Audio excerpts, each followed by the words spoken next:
with the Face Strange fake anime and the conclusion or false conclusion of FGO, and with the reveal of Grand Gilgamesh, I think it's prudent to have this conversation once again. That being, is Gilgamesh still the strongest heroic spirit? Now, many new things and characters have surfaced, and due to this, a lot of people have become confused.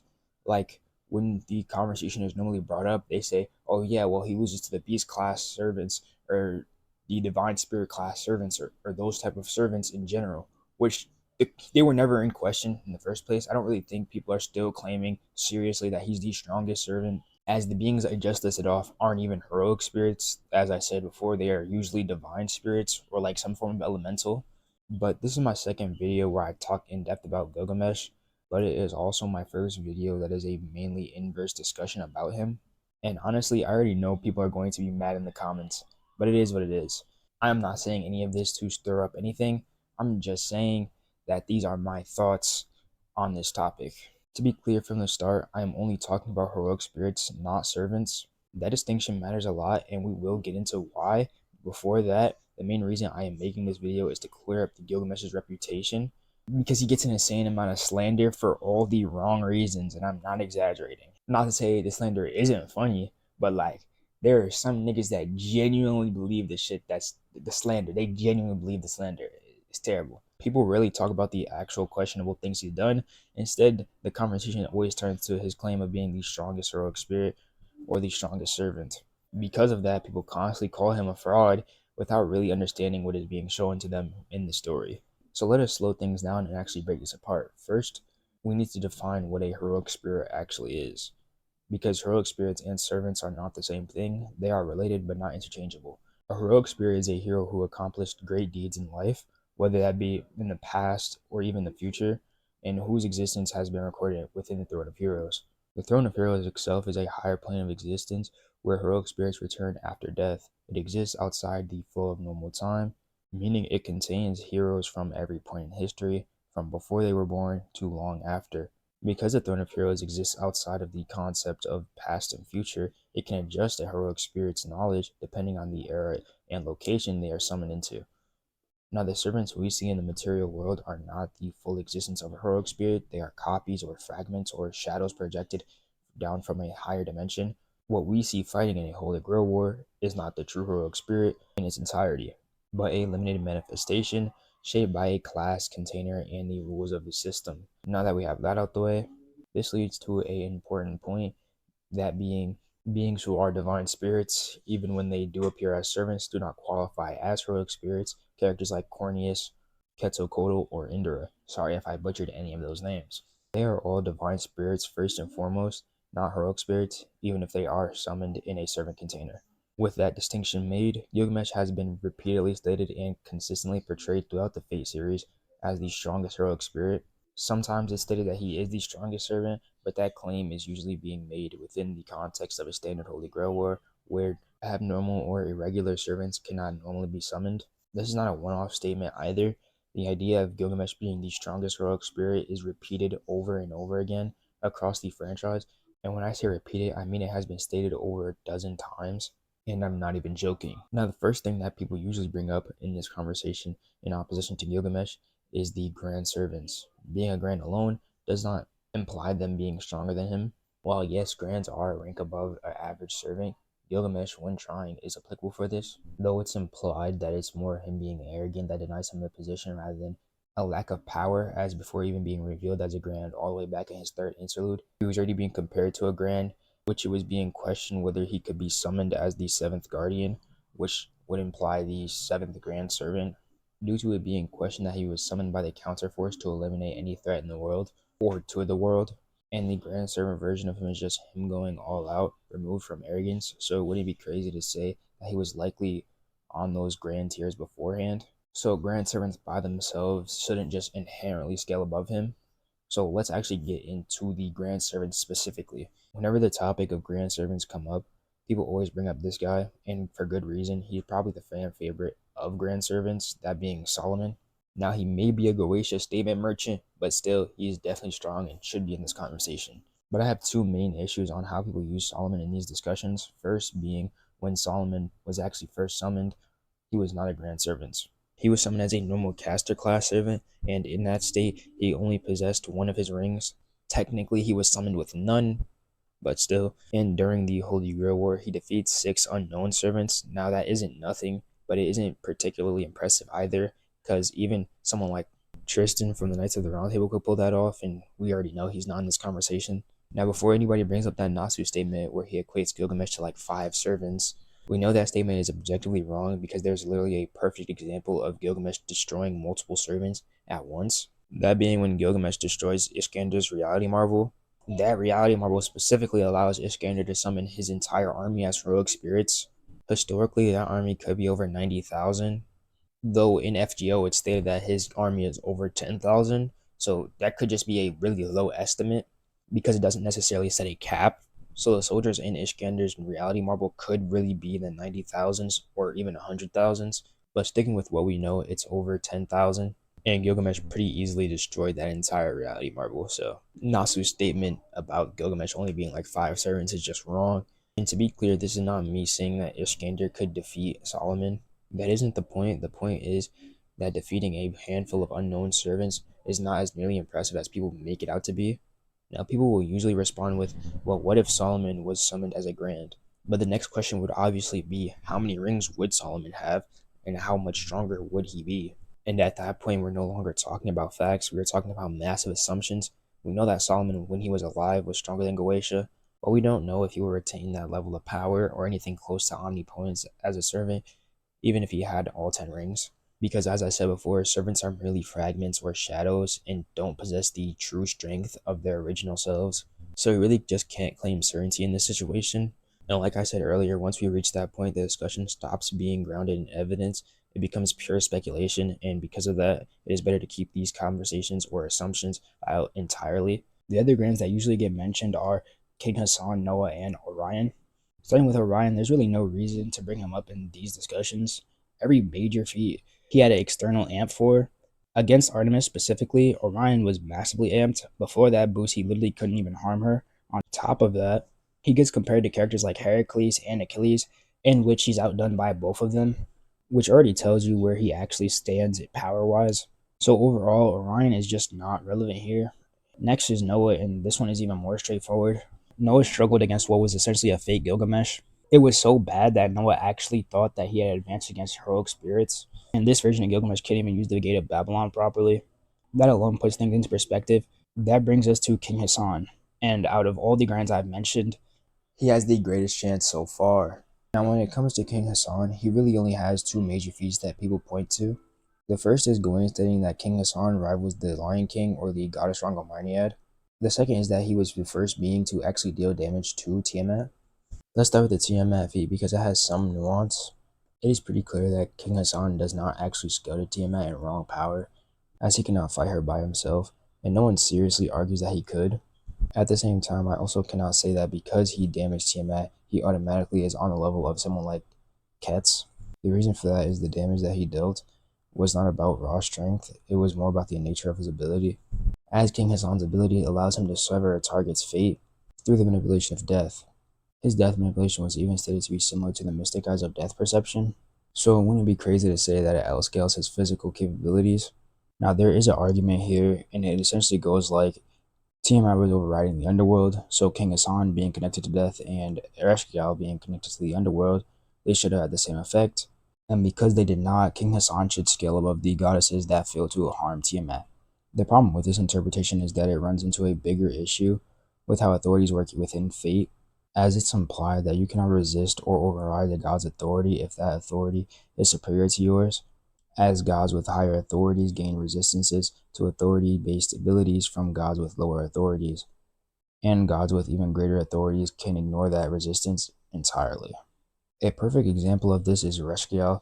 Her authority allows her to negate or interfere with the rights and authorities of other gods, yet she could not negate Tiamat's authority because Tiamat's authority was superior to hers.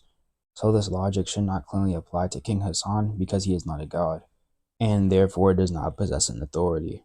So under this interpretation, King Hassan harmed Tiamat purely because of his hacks. His death bypassed her defensive abilities without actually reflecting his true power.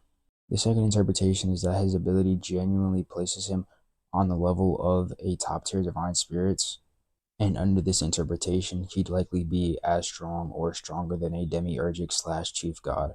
And since that's the case, he'd be stronger than Gilgamesh. And at that point, the only counter argument will be placing something like Rhongomyniad on the same tier, which I'll probably talk about later.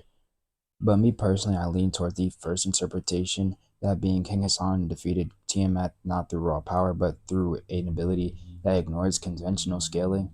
Now, the next major talking point is the comparison between King Hassan and Goddess Rhongomyniad, also known as the Lion King. This comparison is a bit tricky because it's not entirely clear on what Gawain is referring to. That said, it is most likely a comparison of physical abilities, as if I remember correctly, Gawain never witnesses King Hassan's conceptual death manipulation, so the statement is almost certainly not about overall capacity. What it implies instead is that King Hassan is physically on par with divine spirits, and that his overall combat capacity is on that level. In fact, the statement can even be interpreted as King Hassan being physically superior, as Gawain goes as far as to say that King Hassan could have defeated the Lion King. Now, I don't think this means that Gawain fully understands the Lion King's full capacity, and it would be a stretch to argue that King Hassan has more win conditions than her, especially since she generally has more options in combat while King Hassan's victory condition is much more singular. The way I interpret this statement is that King Hassan exists on the same physical and martial tier as the Lion King and possibly even above her in that regard. With all that said, all that's left to do here is show that Gilgamesh is on par with the divine spirit in terms of power. Addressing the arguments for purely servant archer like base Gilgamesh is actually pretty straightforward. For example, Gilgamesh 2, also known as Nebu, considers Enkidu a worthy opponent. Keep in mind this is a servant Enkidu we're talking about, and as I mentioned before, he can't even use the Gate of Babylon to its fullest potential. Yet it's stated that he has magical energy equal to that of a god. On top of that, the copy of Gilgamesh's body that he's in is stated to transcend the boundary between mortal and divine, and that his body is equal to a divine spirit or god. With that established, Gilgamesh simply has far more win cons than Hassan. Gilgamesh himself implies that for every technique an opponent possesses, he has an equivalent counter prepared, in the sense that he has an equivalent noble phantasm for every attack. This is not an unreasonable claim either, as the Gate of Babylon is effectively limitless in both capacity and range. As it contains an infinite variety of noble phantasms, it should cover virtually every concept, function, and application imaginable. Because of this overwhelming breadth, it's implied to be analogous to a divine authority rather than just a noble phantasm. Gilgamesh's hoarding in the Gate of Babylon itself symbolizes the origin and accumulation of human ingenuity. With every tool, weapon, and concept that humanity would later create, its prototype is stored within the Gate of Babylon, which means Gilgamesh has infinite variety and nearly limitless potential with the amount of win cons he has. Now, going back to the second interpretation of King Hassan that I mentioned earlier, you would essentially be arguing that King Hassan operates on that demiurgic level of power. And at that point, the comparison becomes much more conditional because Gilgamesh, while alive, did fight Gugulana, and while that is not his servant form, it should still apply to some degree. Gugulana is considered the strongest divine beast and is often described as the strongest being in Mesopotamia. That lines up with the fact that Gugulana is referred to as a demiurge, which should place him in the same general class or tier of existence as Kets. On top of that, Gugulana is believed to be powerful enough to halt Tiamat's actions for an entire day, something that even Quetzalcoatl seemed incapable of doing. You could also reasonably argue that Gilgamesh, if summoned as a Grand, would always have access to the mythological mystic code he used against Bibi. The reason for this is that he possessed it in life, so it's just natural that he would likely possess it as a servant. We also don't know if the heroic spirit's root was sealed off like it was on the moon cell, so he likely still possesses it. Narratively, Fate makes it very clear that the chief gods slash demiurges sit at the very top of their pantheon. However, it's implied that the true primordials of their pantheons are above them, like for example, no one being able to harm Tiamat despite Quetzalcoatl being a demiurge. And yes, I know Quetzalcoatl doesn't originate from Mesopotamia, but still. And even Ares, for example, completely panics when chaos appears, despite chaos likely being significantly weaker here. Ares having been taken out by a reflexive beam, and even Corneus, who was also there and a demiurge, was unable to stop it. This establishes a consistent hierarchy where primordials are superior to demiurges, and at that point BB becomes relevant. I have an entire video on BB, so I'm not going to show the scans here, but you can check it out on my TikTok. But to essentially summarize, BB gains the power of a primordial goddess.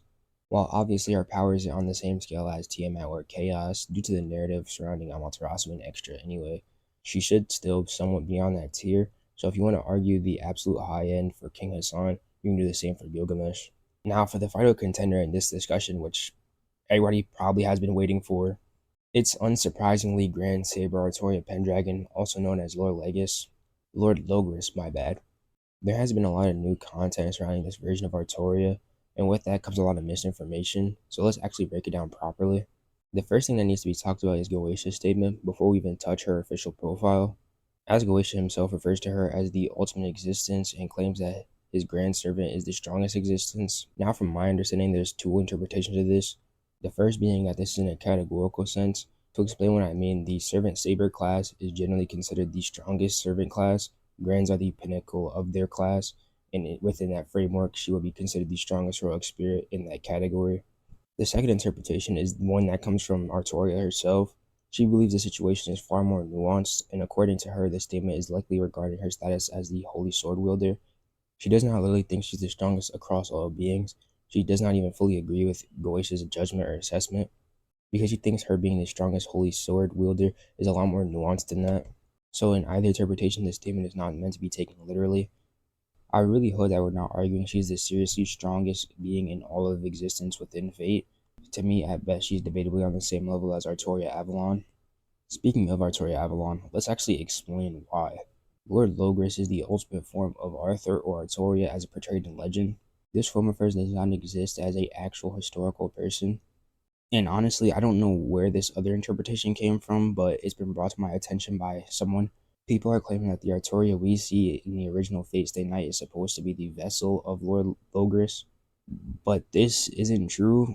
I'm pretty sure this is just fan theory, but still, Lord Logris is a heroic spirit, and even though she isn't human, she does not need a vessel.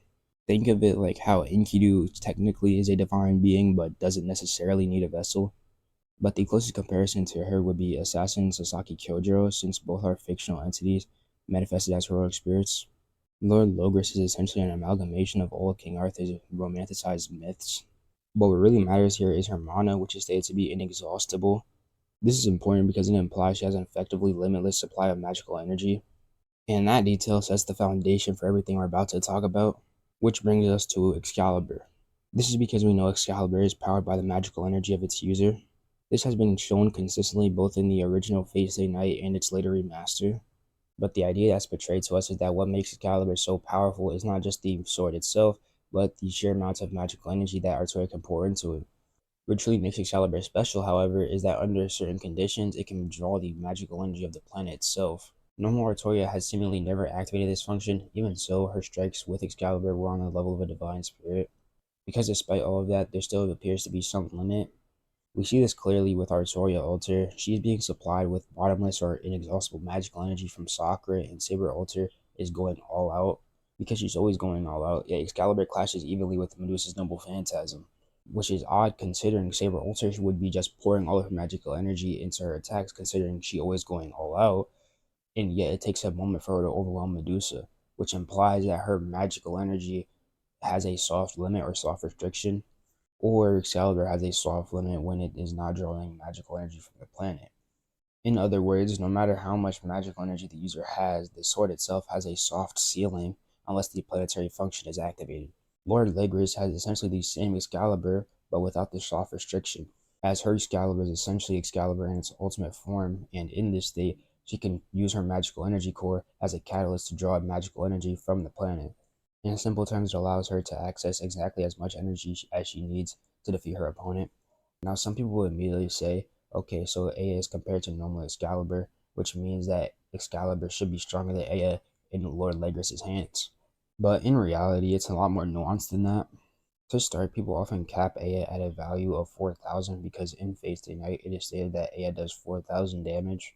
But honestly, that number is misunderstood because the 4,000 is not Aya's magical energy value. To explain it in depth, the first part of the passage in reference is explaining how Aya can be defended against.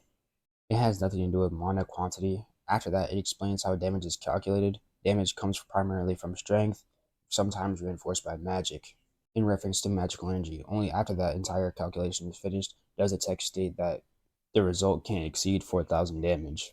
If the 4,000 in reference were a measure of magical energy or mana usage, it would be directly tied to magical energy consumption, but it just doesn't state that. Magic in the formula is used as a modifier to the strength. It reinforces the effect of the attack rather than defining its limit. The 4,000 only appears as a final cap on the result.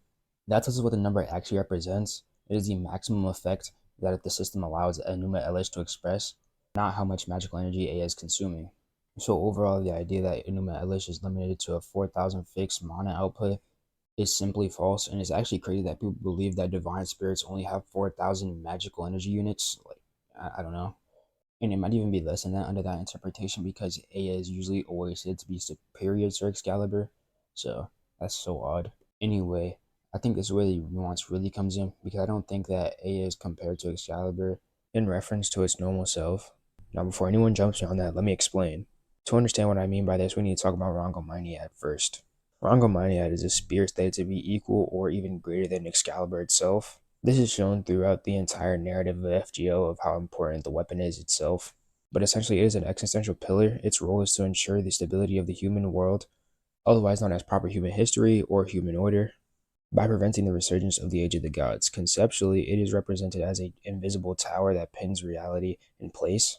Now you can probably see where I'm going with this, but Gilgamesh's Aya is extremely similar to Rhongomyniad. In fact, they are almost the inverse of each other. To explain, Aya is an existence that belongs to the moment before the world had form. It originates from the primordial chaos stages of the planet, a stage of the planet where nothing was yet differentiated. Aya itself is supposed to represent creation. It is tied to the god Ea, who is said to have stabilized the planet during its earliest stages, even being described as having built the world itself. While the gods of the Age of the Gods shape the surface of the world, governing elements, concepts, and phenomena, Ea represents the act that made the planet possible in the first place.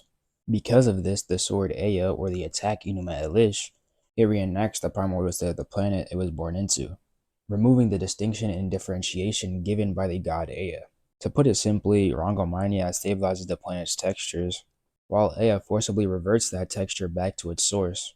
And when you consider that Ea and Rhongomyniad are two of the only three weapons in the entire series to surpass Excalibur, this interpretation becomes even more consistent.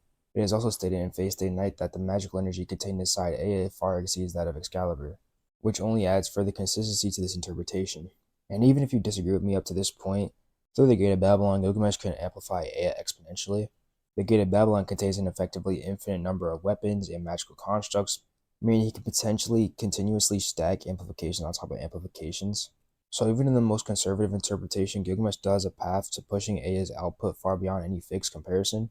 With the highest interpretation of Artoria's overall power would likely place her on par with Artoria Avalon. This is implied through her FGO profile, where they imply that Artoria Avalon and her have the same form of existence, or that their existences are on the same scale, with both being tied to the preservation of human order and manifest in response to threats that exceed the normal planetary framework. The key difference between the two is how they function. Artoria Avalon operates as an active support system that continuously maintains and corrects human order, while Lord Logris represents the finalized resolution of that same ideal. They share the same purpose but differ in execution and dependency. And under this high-end interpretation, Grand Saber would simply scale to Artoria Avalon. I've already made a full video breaking down Artoria Avalon on my TikTok, so you can go check that out if you want a deep dive. But to put it simply, even a significantly weaker version of Artoria Avalon was able to stand on equal footing with a Lost Bow King. Like, it's just directly stated that she has equal power to a Lost Bow King. To me, that strongly suggests that Lord Logris is physically superior to Gilgamesh. And honestly, out of all the heroic spirits besides Solomon and Enkidu, she has the most reasonable case for being superior to Gilgamesh. She also possesses the ability to access abilities derived from different interpretations of her myth. You could reasonably argue that they have equal overall potency, or that one slightly surpasses the other. Either way, the difference is marginal, and Artoria's only clear win con is Excalibur, assuming Excalibur possesses more potency. Beyond that, we don't really have any concrete information on her other abilities that would meaningfully impact this fight. Whether those abilities come from parallel versions of herself or alternate interpretations, they are simply not defined well enough to factor in reliably. Because of that, and because Gilgamesh possesses greater overall versatility, more win conditions, and potentially equal potency, I ultimately give this match to Gilgamesh. With that said, I think I've covered every relevant heroic spirit that realistically belongs in the conversation for the strongest. And honestly, I wouldn't be mad if you considered Artoria the strongest at all, because in my opinion, both Artoria and Gilgamesh deserve that title. With that being said, I hope I was able to get my thoughts across cleanly. And if you made it this far, I really appreciate you for watching, since it's been a pretty long journey and we're almost at 1K on TikTok, despite my terrible upload schedule. So yeah, thank you guys. I really appreciate it. Let me know what you guys think in the comments, and as always, peace.